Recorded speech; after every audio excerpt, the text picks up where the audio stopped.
대중의 관심을 받으면서 사는 게 이게 보통 일이 아닌 거.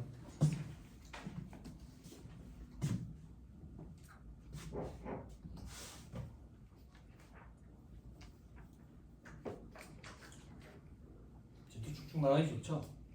작년까지만 해도 저는 도막 강의 주지 말라 했거든요. 쭉 다 달아서 달라고. 진도 쭉쭉 빼고 얼마나 좋아요.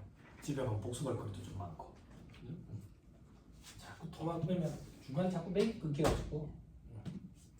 자, 2-48페이지 비과세 및 분리과세 사업소득 봅시다. 말 그대로야. 비과세 그리고 분리과세 되는 거야. 비과세. 자, 비과세 사업소득. 바로 1번 논밭을 작물 생산에 이용하게 함으로 인한 소득 되죠. 응? 자, 이건 무슨 말인데? 앞에서 공부한 거랑 헷갈리면 안 돼. 우리 앞에서 공부한 거는 작물 재배업 중에 곡물 기타 식량 작물 재배업을 영위하고 벌어들인 소득에 대해서는 비과세 과세 제외하는 거야. 그럼 지금 보고 있는 논밭을 작물 생산에 이용하게 함으로 인한 소득은 뭔데? 논밭을 소작을 주는 거야. 소작을 줘가지고 그 소작농이 작물 생산에 이용하는 거지. 그럼 그 소작농을 보호하기 위해서 이 과세하지 않고 비과세한다고. 이걸 만약에 과세해버리면 소작농한테 돈을 더 뜯으려 하겠지. 안 그래? 그죠? 소작농을 보호하기 위해서였다. 자, 그리고 시험에 잘 나오는 거 괄호 2번. 한 개의 주택 소유자의 주택 임대소득이 되죠. 그죠? 한 개의 주택을 소유한 사람이 주택을 빌려주고 임대소득이 있으면 비과세하겠대. 그럼 학생들은 머리 아프거든. 뭐가 머리 아픈데? 세무사님, 집이 한 채라면서요. 그걸 빌려준다고요? 그럼 지는 어디 살아요? 지는 어디서 빌려와 살지? 그런 일이 많아. 그런 일이 많아. 간단한 예를 하자면 저희 동생이 예전에 아파트 34평짜리 신축 아파트 그거 청약이 됐어. 청약이 됐다고. 그 34평 아파트에 지가 산다 해가지고 구경 갔는데 34평 아파트에 남자 혼자 살면 지물을 아무리 많이 갖다 넣어도 귀신이 나와. 썰렁하다고. 그럼 뭐한다고 관리비 많이 내면서 그거 살겠어. 지는 그걸 세를 주고 16평짜리 이런 데 구해가지고 사는 거지. 그럼 집을 한 채 소유한 상태에서 임대소득이 발생하는 거지. 그 비과세한다 그 얘기야. 많아 이런 거. 됐죠? 다만 고가주택과 국외 소재주택의 임대소득은 과세해.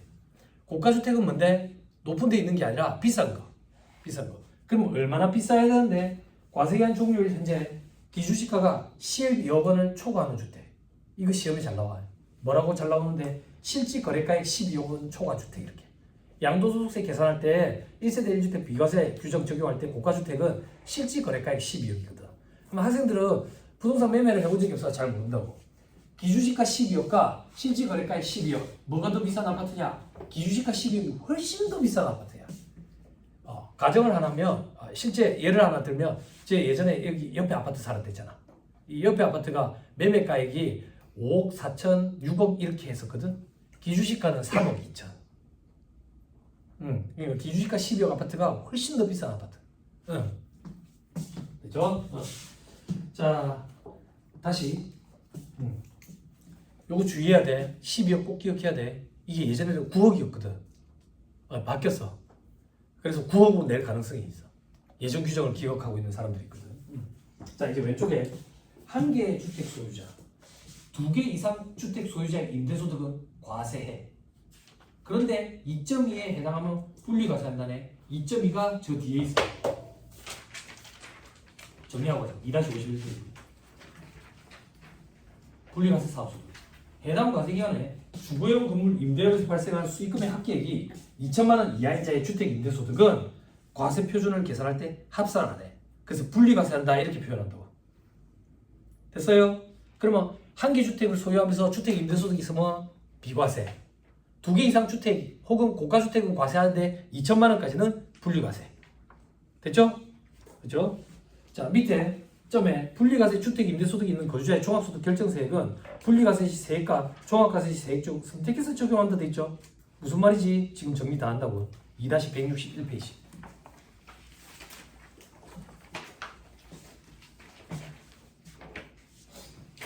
자, 2-161페이지 뭐 특례 사항이 돼 있죠? 그죠? 특례 3 이래가지고 주택 임대소득에 대한 세액 계산 특례돼 있죠. 그죠? 네. 이게 조특법 규정이 있는 거거든. 그래서 조금 혼재해 있어. 그래서 제가 선을 조금 그어줄게. 이 정도만 하고 가자고. 조특법 규정까지 다 안 기획할 필요는 없으니까 힘들고. 자, 해당 과세기간에 주거용 건물 임대료에서 발생한 수익금의 합계액이 2천만 원 이하. 1주택을 소유한 상태에서 주택 임대소득이 있으면 비과세고 2주택 이상 혹은 고가주택인 상태에서 2천만 원 이하까지는 종합소득 과표를 계산할 때 합산을 안 해. 이걸 분리과세 주택 임대소득이라고 표현해. 이러한 분리과세 주택 임대소득이 있는 거주자의 종합소득 결정세액 계산할 때는 다음과 같이 계산한다. 어떻게? 선택 가능한 거야. 그럼 세부담 최소화 과정에 있으면 둘 중에 작은 거 하면 되겠지. 어떻게? 동그라미 1번 종합과세 했을 때 세액과 동그라미 2번은 분리과세 했을 때 세액을 비교하면 되겠지. 그럼 분리과세 했을 때 세액은 어떻게 되는데? 동그라미 기읍 분리과세 주택 임대소득에 대해서는 일반적인 금융소득처럼 14%를 적용하는 거야. 그럼 동그라미 니은은 뭔데요? 그거 말고 타소득이 있을 거 아니야. 타소득은 일반적인 종합과세 계산 구조에 넣어야지. 그래가지고 더해야 한다고. 이 둘을 비교해가지고 적은 걸로 해. 근데 밑에 보니까 감면세액 이런 게 있네. 밑에 박스 1번 분리과세 주택 임대소득에 대한 사업소득 금액 돼 있죠. 그죠?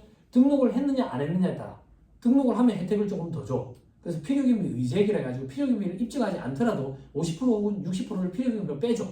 그리고 요건 충족 시, 요건 충족 시는 요건이 어떤 거냐면 다 조특법에 있는 규정인데 이런 거야. 저기 이제 세를 계약 기간을 갱신할 때 월세든 전세든 간에 5% 이상 올리지 않고 이런 거, 5% 이상 올리지 않는 거, 이런 게 요건이에요. 요건. 이런 요건을 갖추면 200만 원 혹은 400만 원을 또 공제를 해주겠대. 저 밑에 박스 2번에 감면세액은 어떻게 되는데 1호를 주택 한 개를 임대하는 경우요. 2개 이상 임대하는 경우 30% 20%. 근데 공공지원 민간 임대주택 혹은 장기 민간 임대주택이래. 이런 경우에는 75% 50% 이렇게까지도 감면을 해줘. 근데 이런 규정들이 다 조특법 규정이라고. 조특법 규정. 그럼 1차 시험 볼 때 아예 안 보고 들어가면 안 돼. 1차 시험에는 이렇게 들어가야 된다고. 한 개 주택 소유자가 주택 임대소득이 있으면 비과세한다. 다만 그 주택이 고가주택이거나 국외 소재 주택이면 과세를 한다. 그때 고가주택은 기준시가 12억 원을 초과하는 주택이다. 그러면 한 개 주택 소유자가 아니라 2개 이상 주택을 소유한다더라. 혹은 고가주택에 해당해서 과세한다더라. 그런 경우에도 주택 임대소득이 2천만 원까지는 분리과세를 선택할 수 있다. 그때 분리과세를 선택할 때는 일반적인 금융소득처럼 14% 세율을 적용한 금액과 비교해가지고 세부담 최소화 과정에 부합하도록 한다. 그리고 공제금액, 필요기미 의제, 감면세액 이런 거는 조특법 규정이니까 그렇게까지는 우리가 준비하지 말자고. 너무 힘드니까. 됐어요? 다시 돌아오세요.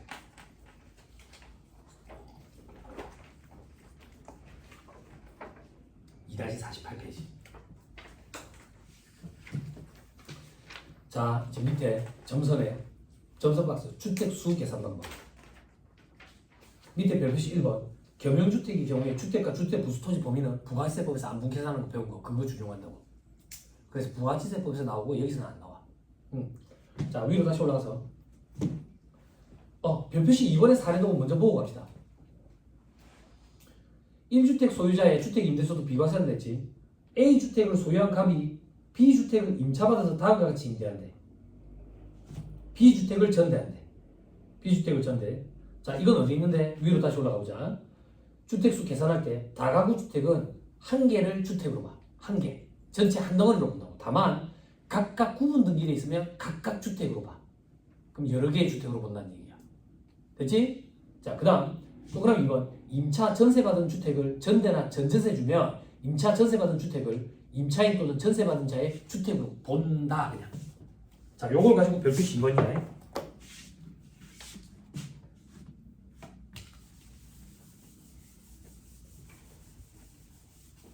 자, 봐봐. 나는 A주택을 소유하고 있어요. 근데 B주택을 임차했다고. B주택을 임차해가지고 B주택을 전대를 하는 거야. 그러면 임차한 B주택은 내 소유로 본다고.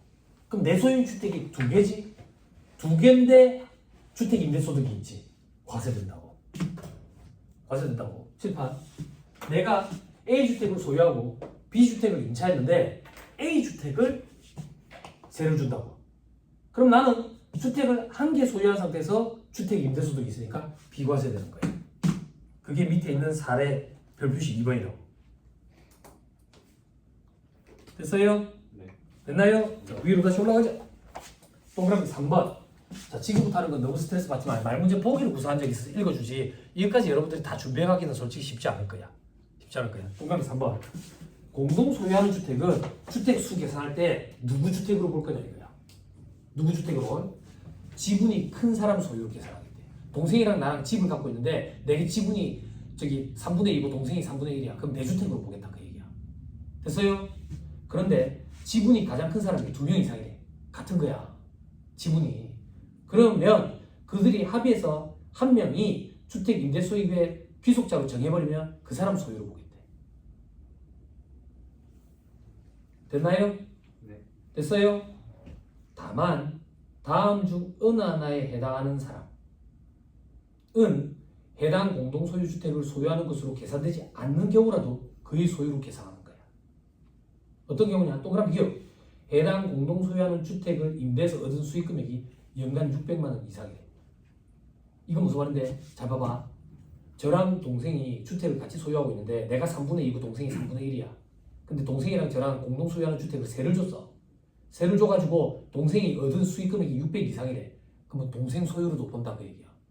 동생 소유로도 본다는 얘기가 무슨 말입니까? 집은 하나인데 그 집은 내 소유도 되고 동생 소유도 돼. 그럼 내 입장에서 그거 말고 다른 집이 있으면 이 주택을 갖고 있는 상태에서 주택 임대소득이 있는 거야. 동생이 그거 말고 다른 주택이 있으면 이 주택을 소유한 상태에서 주택 임대소득이 있는 거야. 제재를 가는 거야. 오케이? 그 다음 동그라미 니은. 해당 공동 소유하는 주택의 기준시가가 12억을 초과하는 경우로서 그 주택의 지분을 30%를 초과해서 제 동생이 3분의 1을 갖고 있으면 30% 초과해서 갖고 있지. 그 집이 기준시가 12억 초과한대. 그러면 주택을 소유하는 걸로 봐가지고 계산하겠다 그 얘기야. 됐어요? 이걸 다 하고 가기는 힘들 거예요. 다 하고 가기는 힘든데 결국에는 갖고 가야 돼요. 2차 시험 준비할 때는. 이게 되게 중요한 거거든. 1차 때는 좀 힘들더라도. 자, 동그라미 4번. 저 밑에 별표시 3번. 원래 보자. A, B가 50% 지분으로 갖고 있으면 각각 주택을 가진 걸로 보는 거야. 그럼 뭐 한다고 그렇게 불이익을 당해? 그래서 아까 둘이서 합의해가지고 한 명을 귀속자로 정하면 그 사람 소유로 보겠다 그 얘기야. 그럼에도 불구하고 나머지가 600만 원 이상이 된다든지 기준시가가 12억을 총합하면 각각 소유한 걸로 보겠다는 얘기라고. 되죠? 되죠? 위로 다시 올라가서. 동그라미 4번. 본인과 배우자가 각각 주택을 소유하는 경우 합산해서 계산한다고. 됐나요? 잡아봐. 제가 주택을 한 개 갖고 있고 와이프가 주택을 한 개 갖고 있는데 제가 갖고 있는 주택을 빌려줬다고. 그럼 부부는 합산하거든. 이 주택을 같이 있는 상태에서 주택 임대소득이 있으니까 과세가 된다 그 얘기야. 남으로 보지 않으니까. 됐죠? 그런데 다만 위에 따라 공동 소유하는 주택 하나에 대해서 본인과 배우자가 각각 소유하는 주택으로 계산되는 경우에는 다음 각 항에 따라 본인과 배우자 중 한 명이 소유하는 주택으로 보아 합산한다. 그게 무슨 말인데? 주택을 각각 소유하는 것을 보더라도 한 사람의 주택으로만 보도록 한다. 지분이 와이프랑 저랑 5대5라고. 그러면 각각 주택이니까 2주택으로 볼 거냐? 아니, 그럴 때는 한 개로 보겠다. 와이프니까. 됐어요? 됐어요? 그때 누구 주택으로 볼 건데? 밑에 동그라미 기읍. 본인과 배우자 중 지분이 더 큰 사람 소유. 동그라미 니은. 지분이 같은 경우로서 그들 중 한 명을 귀속자로 합의해서 정하는 경우에는 그의 소유로 계산한다. 됐죠? 지분이 둘 다 50대 50으로 같다. 그래도 각각 집으로 보지 않는다. 부부인 경우에는. 됐죠? 자, 됐습니다. 그 정도 보시면 되고요. 다음 페이지. 다음 페이지. 괄호 3번. 괄호 3번. 자, 괄호 3번부터 하는 거는 정말 구석져요. 근데 왜 하는데? 시험에 등장한 적이 있어요. 한 번만 등장한 게 아니라 그래도 몇 차례 등장했는데 매년 등장하는 건 아니에요. 매년. 근데 이게 중요하지 않은데 왜 몇 차례나 등장했는데 말문제 보기에 같이 묻어서 나와요. 그럼 이걸 어떻게 암기해야 되는데 이거 암기하기 힘들어요. 저도 이거 다 암기 못해요. 기억을 다 못하고 있다고. 그럼 여러분들이 어느 정도 선까지만 할까? 이거 가이드라인을 스스로 좀 정하는 게 좋아요. 일단 저는 다 언급을 드릴 거예요. 자, 괄호 3번 농어가 부업소득 그리고 전통주 제조소득. 자, 복잡한 걸 하다 보니까 놓쳤다. 다시 한번 바로 잡고 가자. 2-48페이지 맨 위에 제목 뭐지? 비과세. 우리 지금 비과세 보는 거야. 비과세 되는 것 중에 바로 3번 농어가 부업소득. 부업이야, 부업. 부업. 소연아, 너 부업이 뭔지 아냐? 집에서 부업 해봤냐? 안 해봤지? 나 어릴 때 많이 해봤거든. 우리 어머니가 집에 고민형을 빨리 갖고 와. 고민형을 뭐 한다고 이렇게 갖고 오지? 고민형이 전부 눈이 없어.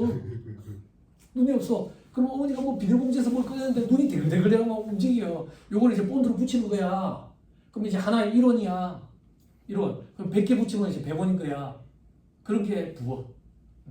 또 어떤 부업 많이 봤어, 어릴 때. 집에 어머니가 갖고 와가지고. 또 어떤 부업에 왔는데, 그 여자들 액세서리 목걸이 있잖아. 목걸이, 그거 다, 그거 뭐라 해?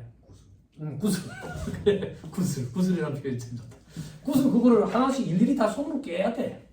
뭐 집에서 일일이 깨는 거지. 깨다가 잘못하면 주르륵 빠진다고 하면 뭐 확 혈압이 오르는 거지. 그런 거. 또 어떤 게 있는데 낚시 좋아하는 사람들 알 거야. 낚시바늘 깨는 거 있어. 그런 거 참 많이 해봤어. 참 많이 해봤어. 또 어떤 부업 해봤는데 자동차 와이퍼 알아? 자동차 와이퍼 그 수작업으로 다 조립하는 거거든. 와이퍼에 붙이는 스티커 이런 거 있어. 동그란 거 스티커 있다고. 그거 막 붙여. 한 개당 5원 막 이랬다고. 그래 붙여가지고 몇 개 납품하고 막 이렇게 돈 못 받아가 떼이고 막. 그런 부업까지는 과세하지 않겠다 그 얘기야. 농어가의 부업. 자, 어떤 거냐? 대상 소득은 농어민이 경영하는 축산, 양어, 양식업을 말하면 X표 돼 있지. 이 양어는 뒤에 별도 규정으로 떨어져 나왔어. 그래서 별도로 볼 거야. 그리고 공공품은 높은 데 있는 그 물건을 얘기하는 게 아니라 그런 거 있잖아. 라탄 아니면 저기 이제 대나무 뭐 이런 여건 이런 것들 있지. 축제품 이런 거 그런 거 얘기하는 거야. 이런 거 제조소득. 이런 거는 부가세를 과세 안 해. 과세 안 해. 독립성이 없다고 보는 거지. 민박이나 음식물 판매, 특산물 제조, 전통차 제조 이런 것들은 부가세를 과세를 해. 소득세 하는데 갑자기 부가세를 왜 얘기하는데? 자, 이제 소득세 보는 거야. 농가 부업 규모래. 그러면 비과세를 해. 그럼 부업 규모가 어떻게 되는데 축산소득에? 그건 우리 시험에 안 나오는데 이거는 축산이니까 소 머릿수를 따져. 두수, 몇 마리 이렇게. 그 기준으로 그냥 부업 규모구나 이렇게 본다고. 그게 아니면 밑에 위의 소득으로서 소득금액 합계액 연 3천만 원 이하까지는 그냥 부업 규모로 보겠다 그 얘기야. 됐어요? 됐나요? 근데 이걸 암기를 못해 우리가. 암기를 못한다고. 3천만 원 암기하기도 힘들고. 자, 밑에 전통주 제조소득. 전통주를 수도권 밖의 읍면지역에서 제조했을 때 소득금액 합계액이 1,200만 원까지는 비과세합니다. 소득금액이야. 소득이 아니라 필요경비까지 차감한 후에 소득금액 합계액이 1,200만 원 이하까지는 비과세를 합니다. 제일 밑에 별표시 1번 봐봐. 행정해석에서 전통주 제조소득에 대해서는 소득금액이 연 1,200만 원 초과하면 초과한 금액만 과세하는 게 아니라 전액 과세하도록 해석하고 있대. 이 해석도 이 행정해석도 중구난방이야. 그러니까 암기하기가 더 힘들어. 어떤 거는 초과한 것만 과세하고 어떤 거는 전체 다 과세하고. 넘어가보자 또. 바로 4번. 조림기간이 5년 이상인 인목의 벌채 양도소득. 나무 갖다 판 거야. 연 600만 원까지는 비과세합니다. 비과세. 그럼 조림기간은 어떻게 따지는데? 그런 것까지 보지 마. 그냥 취득해가지고 벌채 양도하는 기간까지. 밑에 인목과 임지, 취득가액, 양도가액을 구분할 수 없는 경우, 없는 일괄 양도의 경우. 이건 무슨 말인데? 산을 팔아. 산을 파는데 산이 보잘것없는데 비싼 거야. 왜 비싼지 봤더니 산이 편백나무 숲인 거야. 나무가 돈이 되는 거야. 그러면 나무값이랑 땅값을 구분을 안 한다고. 그 인목이 나무값, 임지가 땅값이야. 그러면 이걸 어떻게 구분할 건데? 인목가액, 나무 있지, 나무 지방세 시가 표준액이라는 걸로 먼저 계산을 해. 그리고 나머지가 땅값이야. 그럼 여러분들이 이걸 기억해야 돼. 나무값부터 먼저 계산하고 나머지가 땅값이다. 지방세 시가 표준액은 뭔데? 2차 공부할 때 지방세법에 시가 표준액이라는 용어가 나와. 그때 공부하면 돼. 그런 게 있어. 시가로 보는 표준액 이렇게 표현하면 뭐 이해가 되던가. 그지? 어떤 것들이 있는데 골프 회원권 이런 거. 골프 회원권. 인터넷에 검색하면 골프 회원권 시가 표준액 얼마인지 다 나와. 어느 지방에 있는 어디 골프장의 회원권, 남자 회원권은 얼마, 여자 회원권은 얼마, 남녀 회원권 금액이 달라. 금액이 달라. 그러면 특정 시설물 이용권이라 하거든. 그걸 팔아가지고 차익이 생기면 양도소득세가 과세가 돼. 이게 시가 표준에 이런 게 있어야지 양도를 할 때 장난을 못 치는 거야. 터무니없는 가격 이런 걸로. 지금은 벌써 장난치고 있잖아. 장난쳐가지고 지금 국세청에서 조사하고 있잖아. 뭐 조사하는데 초록색 그 번호판 법인 차량 업무 수용자 8천만 원 넘는 거는 초록색 번호판을 달아야 된다고. 근데 부끄럽잖아. 부끄러우니까 만약에 막 1억 5천짜리다 그러면 8천 안 되게 낮추고 나머지는 현금으로 처리해버리는 거야. 그런 식으로 해야지 초록색 번호판을 회피하는 거야. 어떻게 그게 가능한데? 연식을 조정해버린대. 연식을.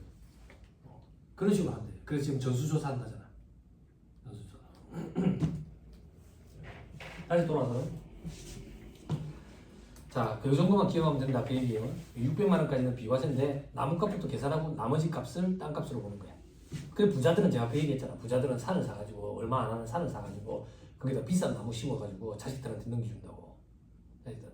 그 비싼 나무가 예전에는 매실나무였는데 유실수, 과일도 따먹고 꽃도 예쁘고. 근데 매실 나무를 지나게나 다 심으니까 값이 많이 떨어졌다고. 편백나무. 편백나무라는 거. 그런 게 돈이 된다고. 요즘에는 뭐가 좀 인기인데 요즘에는 보니까 자작나무를 좀 심더라. 자작나무 그 볼만해. 성장 속도도 좀 달라.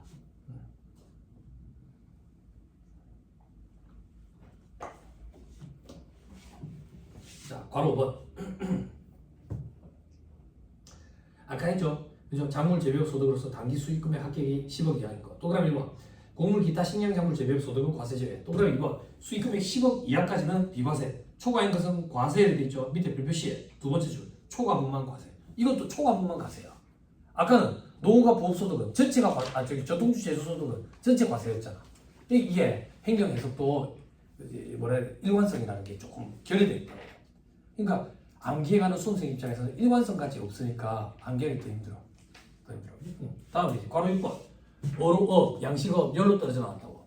어떻게? 아까 보니까 농업과 부업소득은 3천이었잖아. 어로업, 양식업은 5천이야, 5천. 그래서 떨어져 나왔어. 예전에는 금액이 같아서 같이 붙어 있다가. 됐죠? 그러면 선생님 이게 시험에 뭐가 나오는데요? 2.2에 분리과세 사업소득 이게 나오는 거지. 주택 임대소득과 관련된 거. 요게 등장하는 거지. 됐죠? 다 했다. 밑에 3번에 종합소득금액에 합산하는 사업소득금액 계산. 사업소득금액은 총수익금액에서 필요금이 차감한다. 괄호 안에 비과세 소득은 제외. 됐죠? 분리과세란 말은 없네요. 분리과세 없거든. 그래서 비과세 소득은 제외.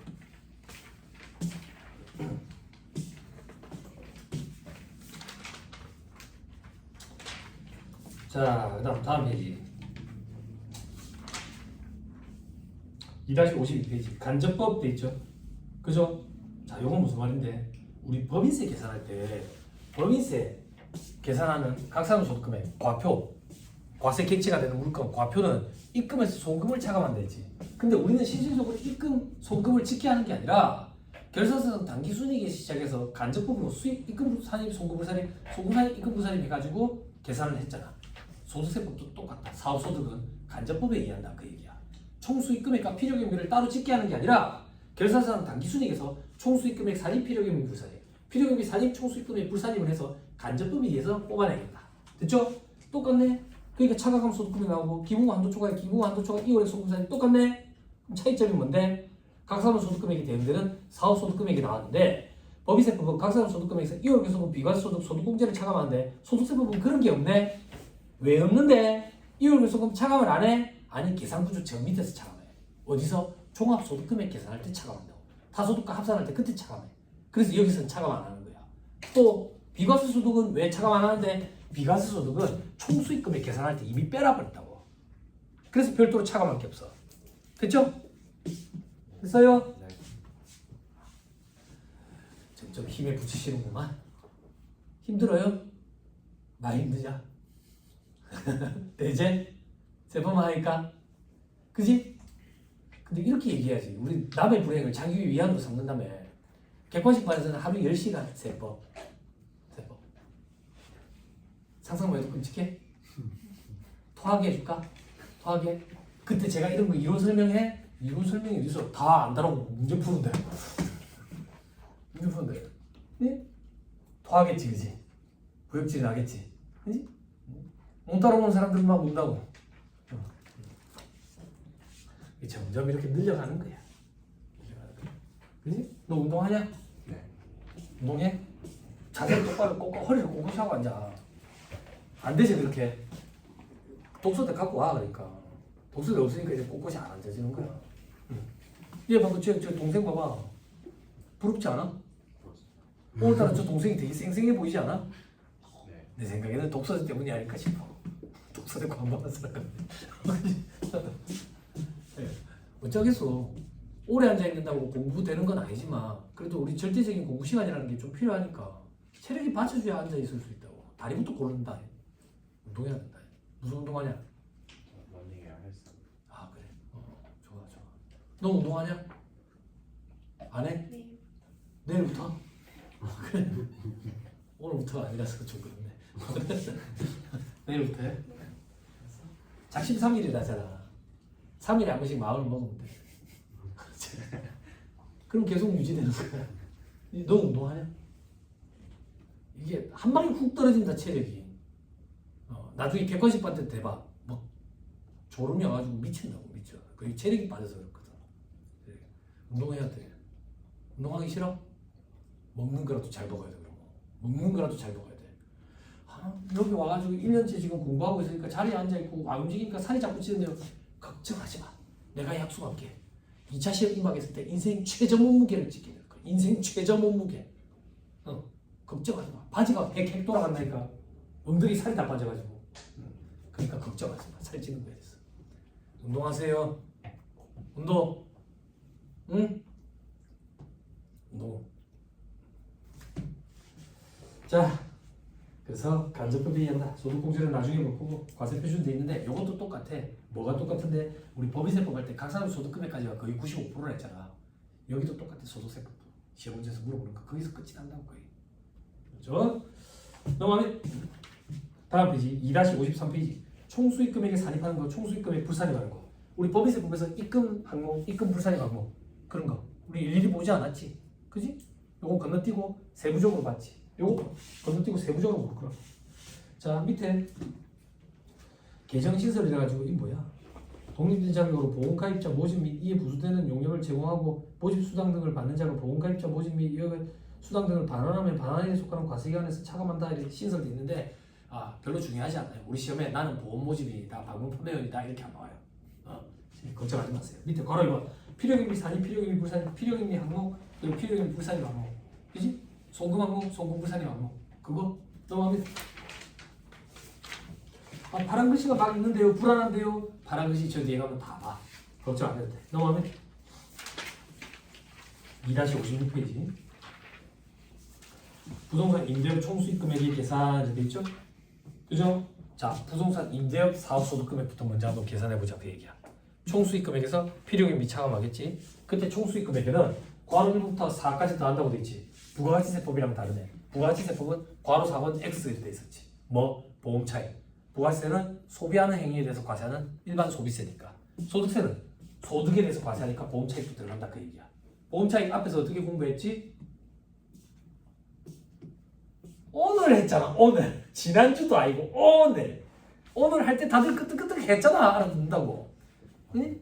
보험 차익은 보장성 보험이냐 아니면 저축성 보험이냐 보장성 보험은 인보험이든 재보험이든 상관없이 과세 제외 다만 사업용 자산 소실로 인한 재보험은 사업소득 총수익 금액에 산입한다지 빨리 확인해봐 보험 차익 부동산 임대 사업용 자산 소실로 인한 보험 차익을 총수익 금액 어디 가냐 2-56페이지 보고 있는데 표에 괄호 4번 보험 차익 빨리 확인해 보라고 부동산 임대 사업용 자산 소실로 인한 보험 차익을 총수익 금액에 산입한다 됐지? 아까 그거라고 됐죠? 응? 아니 저축성 보험의 보험 차익은 왜 얘기 안 하세요? 그건 이자 소득이었잖아 지금 우리 사업 소득 하잖아 됐죠? 자 위로 올라가자 임대료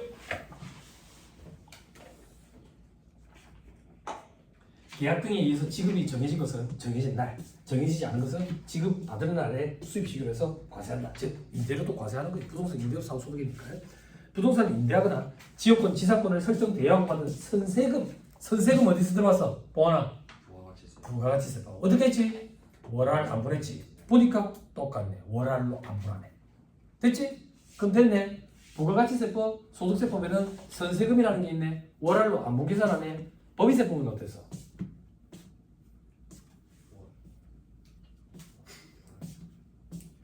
법인세법 무슨 소리 하시는 거예요? 법인세법 끝난 지가 언젠데 왜 물어보세요? 답 없지. 기타의 임대손이 법인세법. 선세금이라는 개념 없었지. 장단기 구분했지. 장단기 어떻게 구분했어요? 지급 임대. 응? 지급 임대 기간 아니야? 임대 기간 1년 이상. 아니야. 임대 기간 아니야. 해줘. 임대 기간이 아니야. 아니지. 무슨 기간이야? 임대료 지급 기간이지. 그지? 임대 기간 아니야. 1년, 일시. 1년 초까지. 빨리 찾으세요 지금. 5절의 손익기속 시기에 빨리 가서 찾으세요. 아 찾는 게 공부야. 뭘 귀찮아하고 있어. 나중에 시험 임박해가지고 찾으려 해봐라. 못 찾는다 그때는 시험 그 임박이 시간이 자체가지고. 동하나 페이지 좀 불러주라. 페이지 좀 불러줘요. 플로차트 마지막 플로차트. 손익기속 시기에 기타 임대 손익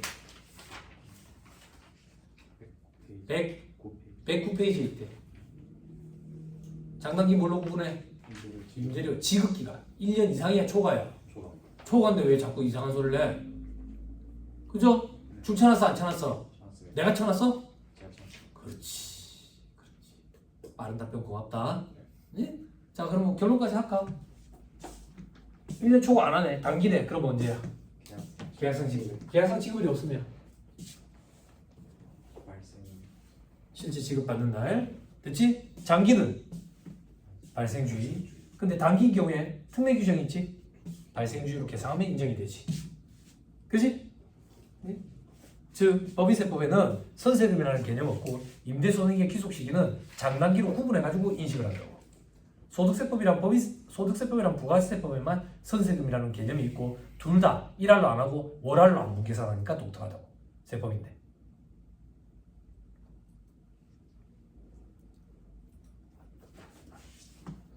학생들 내 말 믿어라.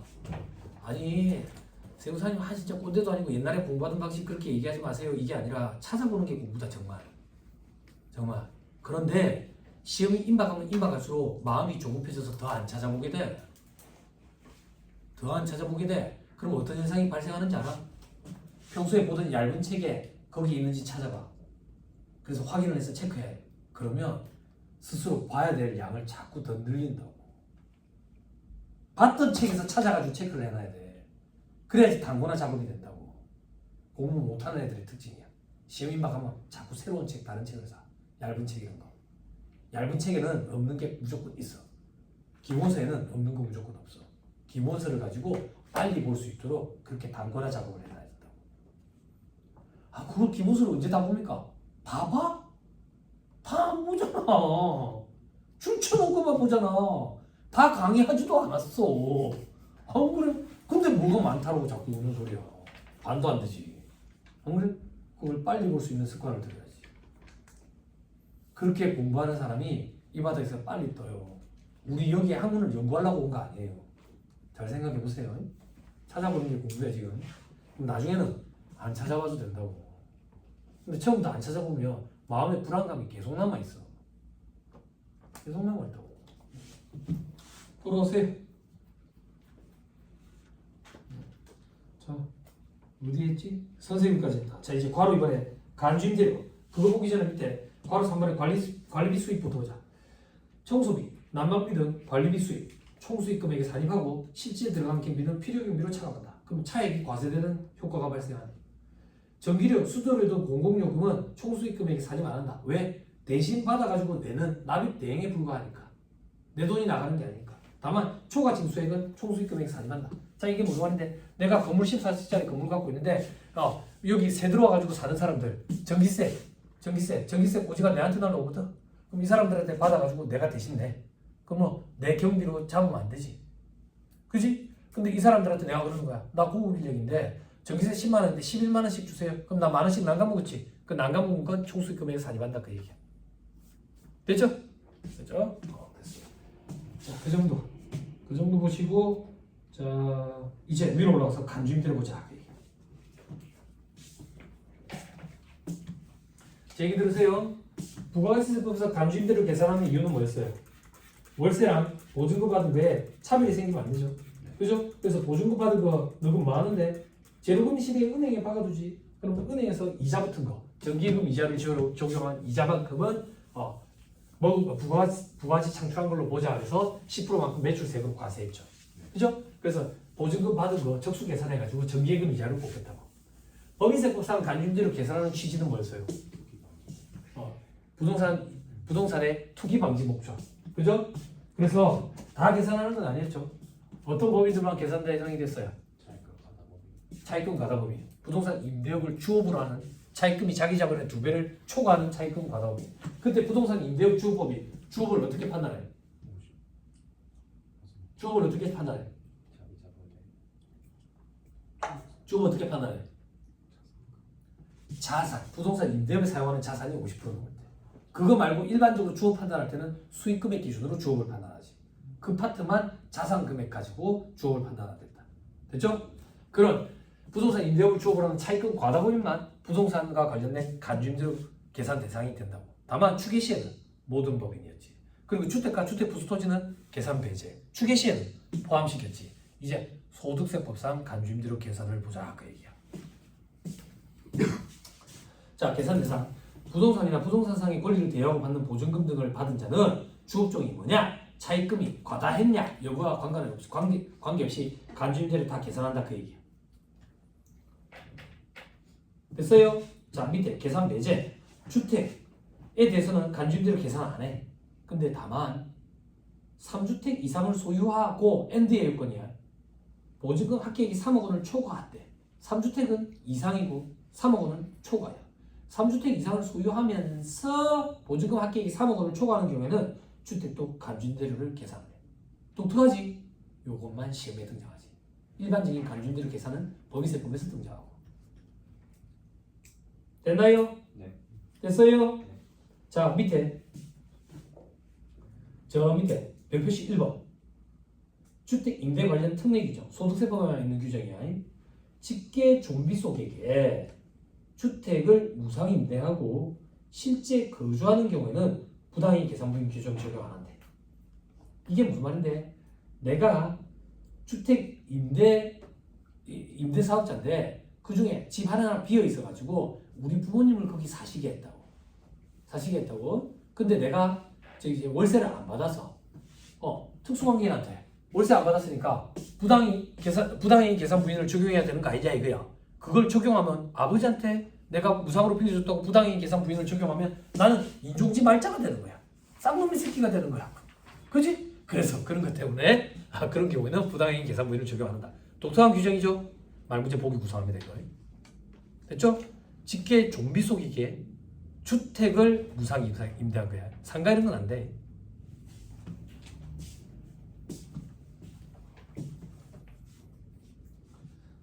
됐어요? 네. 그렇죠? 자, 조금 더 봅시다. 밑에 별표시 2번. 3주택 이상 여부 판정할 때 법으로 정하는 소형주택. 이 소형주택은 뭔데? 밑에 한 세대당 40제곱미터 이하인 주택으로서 기준시가가 2억 원 이하인 주택. 요거는 주택수에 포함 안 하는데 요걸 배제하고 3주택 이상을 판단하겠다 그 얘기야. 됐나요? 다음 페이지 별표시 3번에 2026년 1월 1일부터는 이렇게 돼 있지. 그지? 요게 2023년 11월 31일자로 개정이 이루어졌거든. 적용 시기만 2026년이고 그냥 참고삼아 한번 보여주기만 할게. 2026년이 됐을 때 공부하면 되니까. 아예 보지 맙시다. 보지 맙시다. 가만히 생각하니까 여러분들한테 독이 되겠네. 2025년도 아니고 2026년이니까. 그죠? 그때는 뭐 기준시가가 12억 원 이하인 경우에 주택수에 포함하지 않는데 그때부터는 2주택 이상을 보유해도 간주임대료를 계산할 거거든. 고가주택인 경우에다. 그래서 고가주택이 아닌 12억 원 이하는 배제하고 하는데 그때까지 이 바닥이 있을 거예요. 그 전에 털고 나가세요. 털고 나가세요. 제가 먼저 그만둘 수도 있고. 그죠? 자, 됐습니다. 자, 하나 더 봅시다. 별표시 4번. 총 수익 금액에 산입한 보험 차익에 대해서는 과세 이연 목적으로 일시상환 충당금을 설정할 수 있다. 우리 법인세법에서 보험 차익에 대해서 일시상환 충당금을 설정할 수 있었지. 그지? 비상자산 압축 기장 충당금 했잖아. 건물에 화재 발생해가지고 우리 일시상환 충당금 과세를 안 하는 게 아니라 뒤로 시점을 미뤄가지고 건물을 지을 수 있도록 도와주는 지원해주는 혜택이었잖아. 그지? 근데 이거는 신고 조정에 의한 송금 사익도 가능했지. 왜? 일시상환 충당금이라는 거는 회계상 그런 충당금은 인정이 안 되잖아. 그렇지. 그지? 그런데 소득세법은 어떤데? 소득세법은 결산 조정만 가능해. 신고 조정에 의해서는 안 된다고. 왜 결산 조정만 가능한데? 소득세법 개인 사업자들은 회계 감사 안 받아. 그러니까 일시상환 충당금 결산세 계상할 수 있다고. 그럼 계상을 해야 인정이 된다 그 얘기야. 됐죠? 결산 조정만 가능하다. 법인세법이랑 차이점이네. 됐죠? 자, 이제 간주임대로 보자. 자, 박스 2번에 간주임대로 계산 방법 돼 있죠? 그죠? 일반적인 계산 방법 추계 외의 경우 적어 쓸게요. 1번 보증금 적수. 여기서 건설비 적수 차감하죠? 그죠? 여기에 전기예금 이자율 거 차감하죠? 전기예금 이자율. 그죠? 그리고 365로 나누죠? 적수 계산했으니까. 그죠? 그리고 금융수익 차감하죠? 네. 법인세법상 산식이 안에 금융수익에 첫 번째 뭐 있죠? 수입이자 할인료.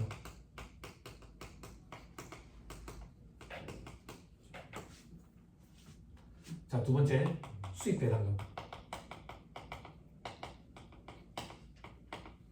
세 번째 신주유수권 처분기.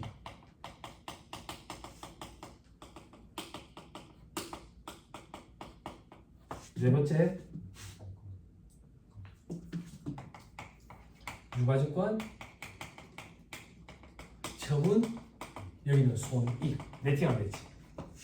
됐어요? 법인세법상 간주임대로 계산 산식이라고. 그럼 소득세법상 간주임대로 계산 산식은 어떤 차이가 있는데, 소득세법은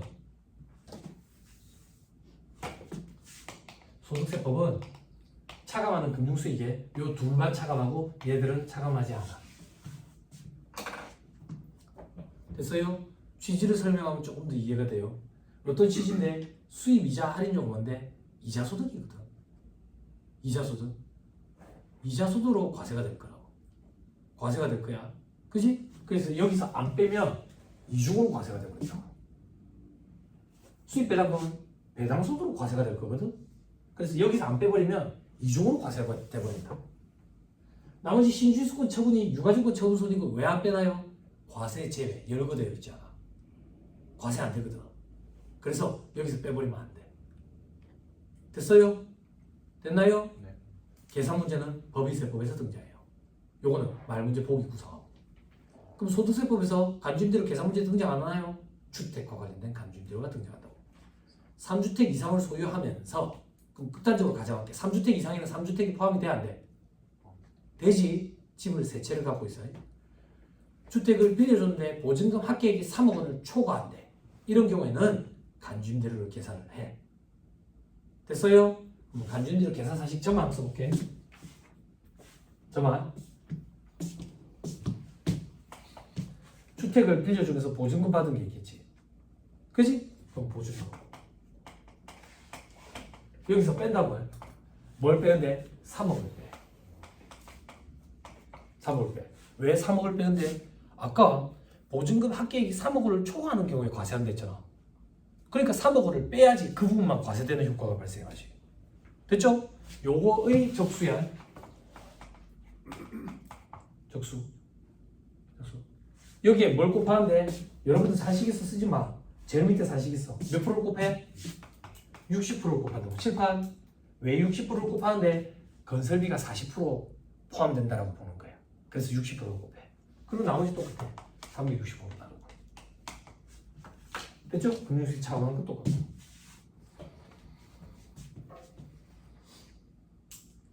됐습니까? 네.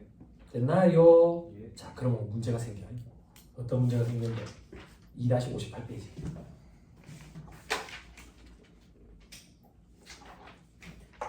(2-58페이지) 별표 1번. 보증금을 받은 주택이 2개 이상이래. 그래서 보증금 합쳤더니 3억 원이 초과되는 거야. 그러면 주택별로 간주임대를 계산해야 되는데 3억을 어떤 주택에서 먼저 뺄 거냐 이거야.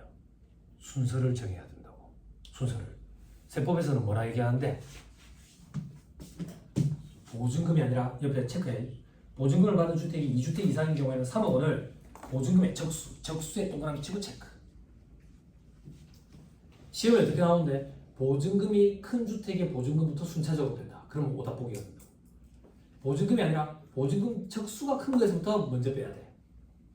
몇 번 등장했어요? 저 밑에 사례 ABC 3주택이 있는데 간주임대를 계산하는데 이자율 5% 365로 가져간대. ABC 3개 주택 전부 다 보증금을 받았어. 1억, 4억, 3억. 자, 근우야 보증금은 어디가 제일 크냐? B가 제일 크지? 여기서 먼저 빼면 안 되는 거야. 보증금 적수 계산을 해서 적수가 큰 거에서 먼저 뺀다고. 보증금 적수 계산할 때 어디가 제일 커? A가 제일 크지? A에서 먼저 3억을 빼. 근데 1억밖에 안 되니까 1억밖에 못 빼지? 그럼 나머지 2억을 그 다음 큰 거에서 빼는 거야. B에서. 됐어요?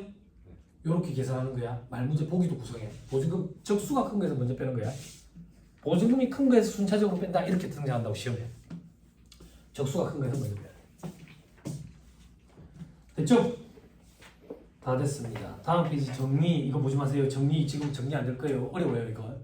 다 하고 나서 정리되는 거예요. 잠깐 쉬었다가 4번부터 볼게요. 4번부터는 이제 법인세법이랑 차이점 그려보기 시작합니다.